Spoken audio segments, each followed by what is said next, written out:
Okay, so this is sword training. So sword training, here are the basic rules that you say. First off, when you hand them the sword, you say, do not wield this until you are trained. Don't let it touch the ground or anything other than you. This is key. This is how you're going to protect your swords. Keep them safe for a long time. And then when they're all in a big circle, you get everyone to have spin space. So they put their sword out, and so that when they spin around, they're not going to hit anyone. And then you say, there's some basic rules you must follow if you want to have the sword. If you don't follow these rules, we will take it away immediately. You got it? Okay, good. Number 1, no headshots. Number 2, no crotch shots. Number 3, no throwing the swords. Number 4, don't use it as a cane. Number 5, don't hit it against anything other than swords and bodies. Number 6, what's number 6? Oh, no skewering. Don't poke it right at your opponent like this. You're not trained well enough for us to do that yet. And number 7, don't put it in your mouth. And you'll understand why soon. So, if you want to challenge someone to a duel, you must say, I challenge thee to a duel. And they must accept. You cannot just go stabbing someone in the back. So, because it's all about consent. You can't even just you can't even just tap somebody with a sword. It's illegal. You're not allowed to do it. And then you say, everybody ready? Okay, challenge somebody to a duel. Go. So they have a duel with each other. You're watching. You're making sure. Oh, one of the things that you can say is that one of the other rules is that we're here to make each other laugh and smile, not cry and run away. So we're not here to hit each other, and we're not going to do baseball swing batting at each other. Okay?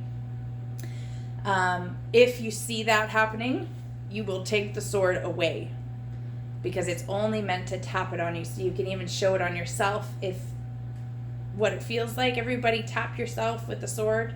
Everybody tap. See what that feels like? That's the most you want it to feel like from anybody else.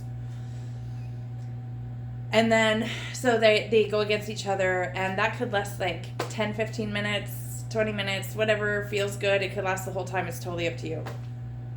And then the next phase is the challenge called limbs. So limbs is when you touch an arm or a leg, and if they get to touch an arm or a leg with your sword, then the person that has been touched, they lose that hand behind their back, or they hop on one leg.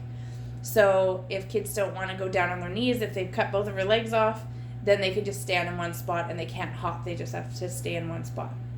And if they lose both of their arms, a lot of kids will just like put the sword between their legs, and it looks ridiculous. And the other person will generally get them by then. So if the kids will ask about that, and then you can just say, I submit, and start again. The whole point is for them to understand they get to start again. And then at that point, I would encourage the kids after the first round to switch partners and start sort of matching up with different partners that they're not sort of used to matching against. And this is where you can say, this is when you're going against an opponent and maybe they're a different level than you.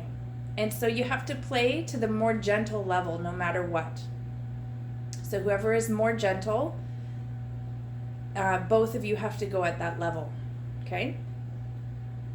And it's good to have communication and check in with each other and make sure the other person's having fun and all these things. And if anybody's just going bonkers, wild, whatever, take the sword away. It is a privilege to have this sword, and if they cannot manage the rules, you take the sword away and you say, I'm going to keep this for 5 minutes, and when I feel like you're ready, I will give it back to you again. But right now you're showing me that you're not ready for the sword.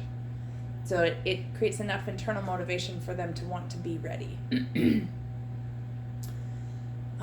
There's all sorts of things that can come up from this, and so it's just a matter of doing it to determine what's working, what's not working, and then that's when we can have a debrief and a conversation around what can be done to support the kiddos and what behaviors you're seeing in the group. So we'll schedule time